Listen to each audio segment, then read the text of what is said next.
Welcome back to my channel. Today I'll be talking about my 13 years experience living in Ireland. So I will talk about the good and the bad thing that you should expect if you're planning to move to Ireland. So I did a video before talking about the good stuff about Ireland. That's all the good things about moving to Ireland. The child benefit you get from the government, the good jobs you get in Ireland, the high salaries, the good and fair health system, and all of the things that you can think of.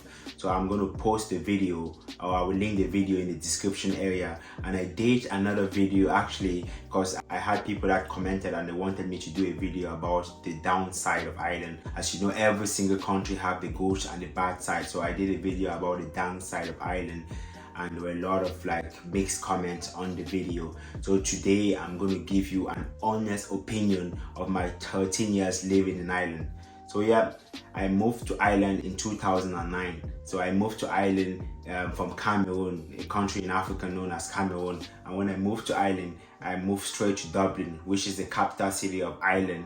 So in this video, I'm planning to talk about the work permit. How easy or hard is it to get an Irish passport? Because I've got an Irish passport and I've been living in Ireland for 13 years, but it took me less than 13 years to get an Irish passport. So stay to the end of the video to learn from all of my mistakes, and if you're thinking of coming to Ireland, you won't make the mistakes I did when I was moving to Ireland. So the first point is, when you're moving to Ireland, there's going to be a cultural shock, a huge cultural shock. So I moved to Ireland from Africa, from Central Africa, a country called Cameroon. Before even moving to Ireland, I knew nothing about Ireland. I literally knew nothing about Ireland. So I had my family, some of my family members that were living in Ireland. That's all what I knew about Ireland. So where most of you might know, Ireland isn't that popular as you might think it is, because Ireland is a tiny country. It's a country with a population of less than 10 million. So it's a tiny country compared to all the big countries that you guys may know of, countries such as Germany, England, France, and all these big, huge European countries that you know of. So yeah, when I moved to Ireland, the first thing that shocked me was the cultural differences. So I moved to Dublin in Africa, or in Cameroon, where I was coming from. Even when you're just talking to someone, you tend to bow your head down when you're talking to someone. But when I moved to Ireland, it was the complete different. So I had to adapt with the Irish culture. It's a lovely country, to be fair. So I've been living here for 13 years. That's just to tell you how good the country is. If not, I wouldn't have been here in the first place. Yeah, the first point of the video is how hard or difficult it is to get a permanent permit in Ireland. So when it comes to my situation, I moved to Ireland with a family reunification visa. That's what I used to move to Ireland. So there are a lot of different types of resident permit in Ireland. To move to Ireland, you need any of these, but the main one is the family reunification visa. This is a Stanford, that's the main permanent residency in Ireland. So once you have a family reunification visa, that visa lasts you for 1 year. So every 12 months, you have to go to this office in Dublin or Cork known as INIS. That's the Irish Naturalisation Office. So every 12 months you have to renew that visa, the family reunification visa. And if you move to Ireland with the family reunification visa, you always need a member of your family or the person that issues you those family reunification visa to come with you to the immigration center to renew it. So I moved to Ireland with a family reunification visa from my brother, my elder brother. I moved to Ireland to meet him. Once I moved to Ireland with that visa, I had the same opportunity as every Irish person did. I had free primary education, even though I moved to Ireland when I was already in secondary school. Free secondary education. And when you move to Ireland with a family reunification visa, after 3 years of staying in Ireland, you're entitled to free university. So free, it doesn't matter what course you're doing. Any single course that you choose to do in the biggest university of Ireland, you can do it for free.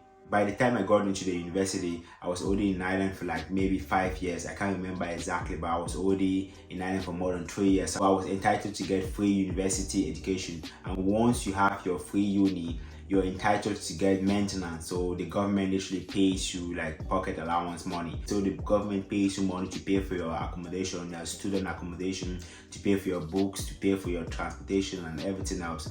So mine back then was 600 euros per month. Some people usually get even more than 600 euros per month. The advantages I got moving to Ireland with the family reunification visa is I could get all of this for free.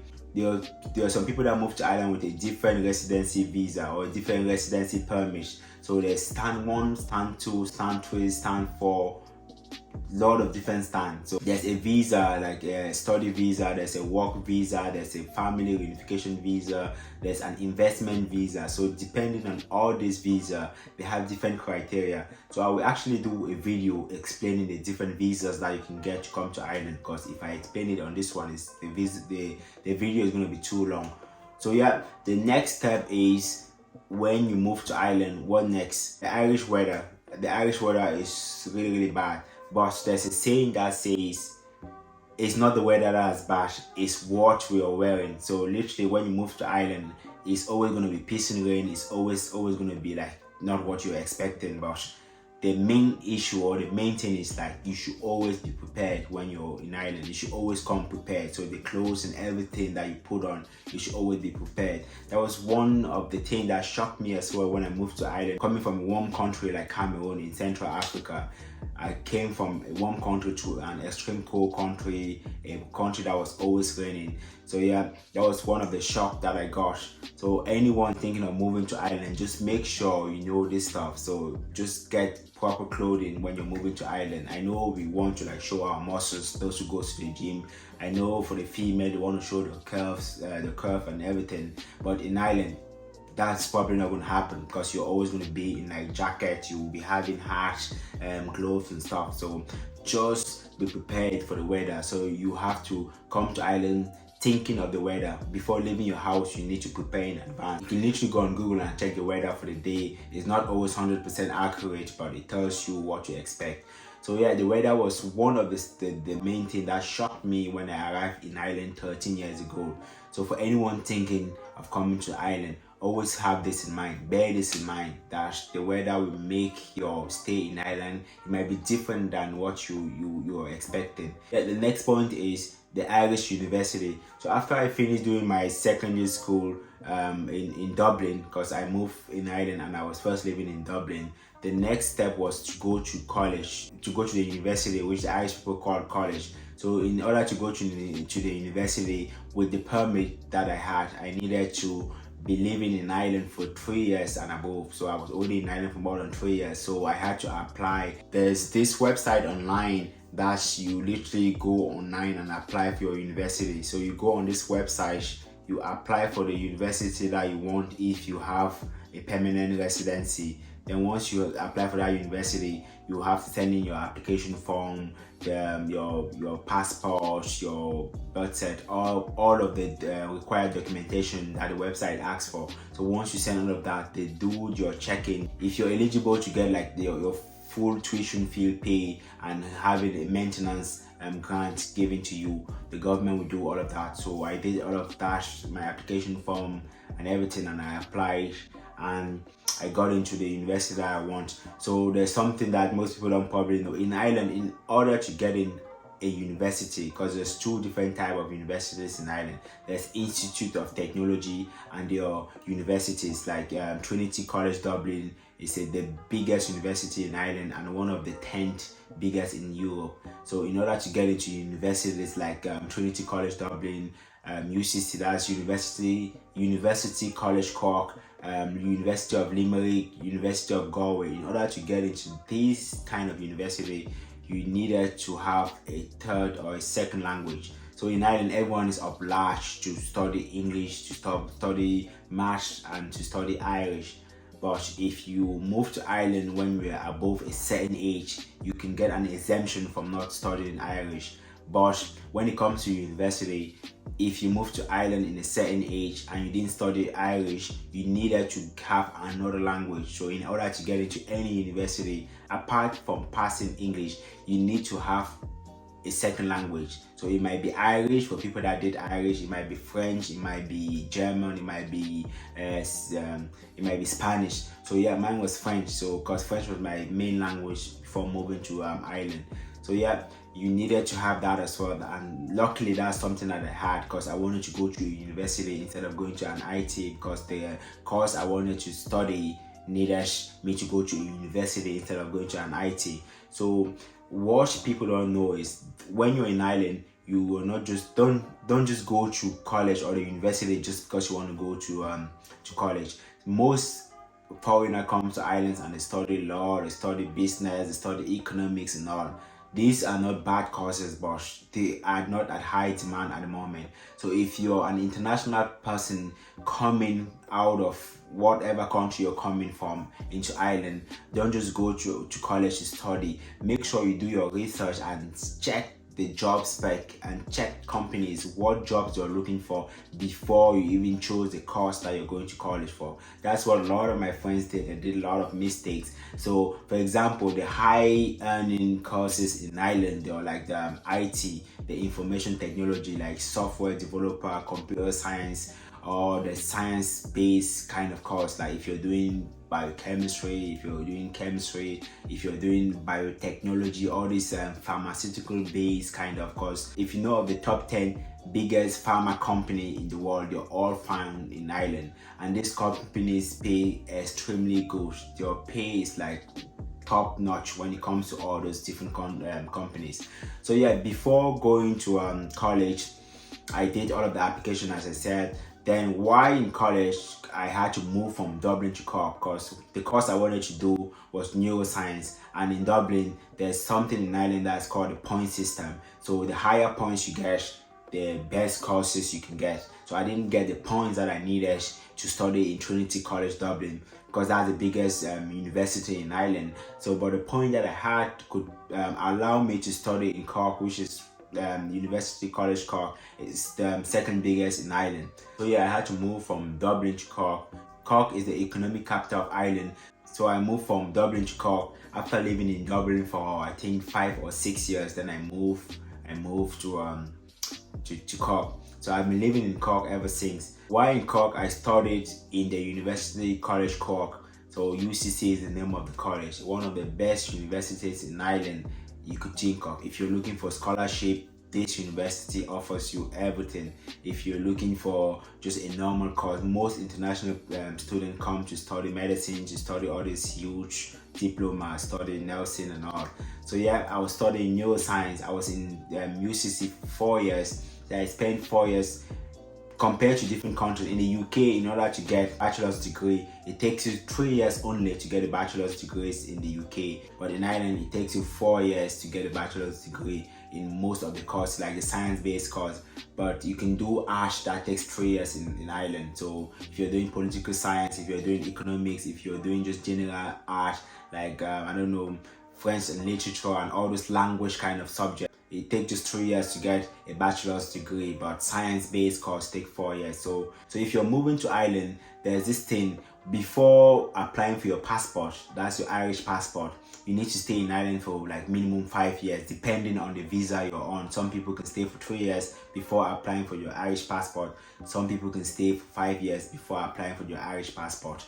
So yeah, since I came with a family reunification visa, I had to stay in Ireland for 5 years before I could apply for my Irish passport. One of the main criteria to apply for the Irish passport is to see if you've been active in the country. If you've been in Ireland for 5 years and you haven't gone to the university, you haven't had a job, because there's something called the unemployment benefit in Ireland.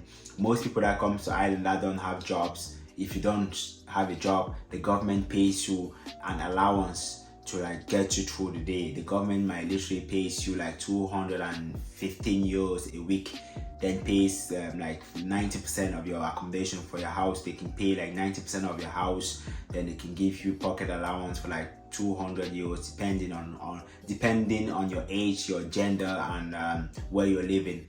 So all of this put in place, most people that come to Ireland tend to not even work, because you're better off staying at home and not getting a job and just like getting all this benefit.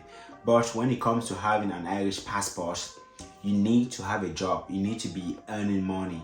Like they need to check your pay slip, because when I did my application for my Irish passport, I needed to send a pay slip. So I sent a pay slip of what I'm working, because I was still a student, but I had a part-time job, which is something I would recommend anyone that's moving to Ireland.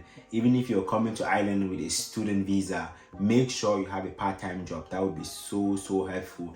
Even if you don't want an Irish passport, even just when you're looking for a job, most companies prefer seeing someone that had a part-time job and got like I don't know, minimum grade in college, because they know you could multitask, you could mix with different people, than someone that goes to college every single day and have A in every subject, because they know you're just good at going to college. In this world, you shouldn't be just book smart. You should be book smart and should be street smart at the same time. And the universities in the whole world even don't teach you that. They just teach you to be book smart, to know ABC. This is just an additional section of the video that I'm saying to everyone that please just make sure you have a part-time job when you're in Ireland. There are a lot of part-time jobs everywhere. At the moment that I'm doing this video in November 2022, the Irish government, they literally need staff to do all these part-time jobs, to do all these jobs that people can do. Like cleaning is a big job in Ireland that Irish people don't want to do. So most international people come and do cleaning. I was working in a shop for 4 years while going to college. So I spoke to my manager and they know I was a student. Most people that were working with me were students actually. So I could work on the weekends and I could work on bank holidays. I could just play around with my time. So this is something I would ask everyone to do. Then after finishing my 4 years in college, it was so hard for me to get a job, even though I did neuroscience in college. So I did neuroscience in the university for 4 years. So it was extremely hard for me to get a job. What I did is I did an extra 1 year, that was a master's in the same university, UCC, that I did my undergrad. So I did an extra 1 year to get a master's, and once I had a master's, I swear there were jobs flying from left to right, jobs everywhere. On LinkedIn is a good website for anyone looking for a job in Ireland. There's websites like LinkedIn, there's websites like job.ie, there's websites like glassdoor.ie. I've done videos about like jobs in Ireland, I've done videos about it. So this video is going to be too long if I explain everything in a single video. So yeah, to get a job in Ireland at the moment is one of the best times to get a job in Ireland, because you're seeking for staff everywhere. At the moment, I work in a pharmaceutical company, and in that company, they can't even find staff in Ireland. They are actually importing people from different countries, literally paying for their visa, paying for everything, their relocation fees to come to Ireland just to work in those companies, because they can't find the staff to work in Ireland. And these are high-end jobs, like well-paid jobs that you'll be earning from like 50,000 euros and above. It's not like all those cheap jobs that you get. These are like really well-paid jobs. After my university, before even going to college, I had to apply for my Irish passport, because after living in Ireland for 5 years with my family unification visa, I could apply for a passport anyways, but I didn't apply for a passport because I don't even know what happened. I was just like, I didn't need it back then because I wasn't traveling that much. In my third year, we usually have this Erasmus program that people go to different countries, so I needed to do that. Then I was like, okay, I think it's right time for me to do it. So I moved from my Cameroonian passport. That's my Cameroonian passport that I had, the Republic of Cameroon. So I moved from this Cameroonian passport I had with my that's what the Irish visa looks like, the family reunification visa. That's what it looks like, something like that, with your photos, your name and everything. So I moved from this passport to my Irish passport. So I applied for the Irish passport. Depending on the person, 6 to 8 months for you to get your Irish passport, but for some people it takes longer than that. So when I applied for my Irish passport, it's not always going to be the same like everyone. Mine took 8 months exactly to get it. So from the day I set my application till the day I got it. So I got mine in 2017. It says that that's when I got my first Irish passport, in 2017 that I got it. Yeah, in 2017, but I was living in Ireland for like more than 5 years anyways, and I could apply long time ago, but I just didn't apply for some reason. So yeah, the application form is online, and I might actually do another video explaining on how to get an Irish passport. So if you're interested in those videos, on how to get an Irish passport, just comment on the comment section and I will do another video explaining how to get an Irish passport, because I did my application by myself. All the fees, what you need, all the fees, all the documentation you need, I did it by myself. And like I didn't get a lawyer. Some people get lawyers to get it, but I did it by myself and I got it. Just to make sure that when you're in Ireland, avoid from getting into trouble with the police, the Garda. They call the police in Ireland is called the Garda. Make sure you get away from problem, because when you are applying for this stuff, if you have any issues with the police, it's going to be so hard for you to get it. That's what makes some people to apply for this, and it takes them 1, 2, 3, 4, 5 years for them to even get it, because your criminal record is dirty. Once your criminal record isn't clean, it's going to be hard for you to get an Irish passport. It's one of the best countries you can ever think of getting an EU passport, and Ireland is in the EU. With this passport, you can travel to any European country and even non-European countries. I think the Irish passport is number 4 at the moment, the top passport in the world, number 4. So there's 187 countries minimum that you can fly visa free with an Irish passport. So yeah, when it comes to that was my life. Got my passport, then I got a job, I did an internship. I've lived in a lot of different places in Ireland. So the next part of the video is like where to live when you're in Ireland. I would recommend anyone to avoid Dublin. Yeah, Dublin is good when it comes to job, when it comes to like everything. They have the biggest airport in Ireland. They have the biggest fun activities. If you're into like concert and stuff, they have all the big concert hall in Ireland is found in Dublin. So the O2, the Three Arena, all of that is found in Dublin. So most people turn to go to Dublin, and Dublin is extremely packed at the moment. I lived in Dublin for more than 6 years. I lived in Dublin for a long time before relocating to Cork. Then I've been living in Cork all my life. Why in Cork? When I finished my college, the first internship I got during my master's was in Sligo, which is another county in Ireland. So I moved to Sligo. Sligo is really lovely, but it was during COVID. I didn't get to mingle that much, so I wasn't mixing that much. But Sligo is really good for someone that want to move to Ireland. There's like a lot of pharma companies there. There's like a lot of jobs. There's a lot of like fun activities if you want to go to Sligo. But it's a countryside which most people won't like. Then I lived in Limerick. Limerick is closer to Dublin and Cork. So Limerick is like in between those two big cities. So if you're in Limerick, you can get a bus to Dublin for like 2 hours, or you can get a train for less than 2 hours. You can get a bus to Cork for like 1 hour 30 minutes, or you can get a train for like 1 hour 20 minutes or something like that.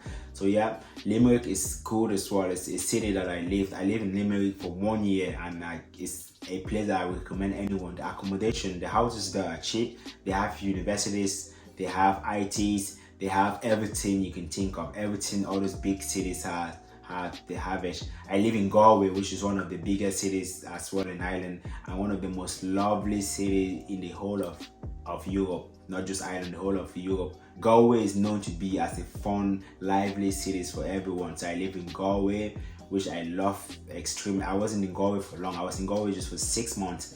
So Galway, I would recommend it to anyone that want to go there as well. But I don't have a lot of experience in Galway. I used to work in Galway. I work in a shop called Tesco in Galway. Then Cork is where I live most of my life. I've lived in Cork more than I've lived anywhere else in Ireland. Even though when I moved to Ireland, I was first based in Dublin. But since I moved to Cork, and after moving to all of these different cities in Ireland, because I had a comment with someone asking me where's the best place to live. Cork is the best place to live, from my opinion. Like, I've been in Ireland for 13 years. The only thing I can tell you is like, I wouldn't go anywhere else except Cork. Cork has just given me everything. The county is good, the people are lovely, there's like a lot of jobs if you're looking for jobs. Everything that you can find in Dublin is not in Cork, but Cork has its own thing. It has its own zoo as Dublin, it has its own concert halls, it has its own like good city centers, it has its own... Cork is bigger than Dublin by surface area, but Dublin is just like huge with population. So Cork is somewhere that, for the people that have been asking me where's the best place to live, Cork is, for me, the best place to live in Ireland. It's not as busy as Dublin, and it's not a countryside like a village like Sligo and all of those other places. It's just what you need in a country like Ireland. So yeah, thanks a million for watching, guys. The video was meant to be too long, so I might do like part 1, part 2, part 3 and part 4 for this. So just put in the comment section what you want me to elaborate, if it's about how to get an Irish passport. So by the way, this is my family. So I am in a relationship now. Like I'm in a relationship. I have my girlfriend, my daughter, and that's my passport. So that's like all of us, we have our Irish passport. So my fiance she's Irish. So yeah, that's something as well. If you want to know about like a family life, in Ireland and all of that, if you're interested, just put in the comment section and I will do another video explaining all of that. So bye.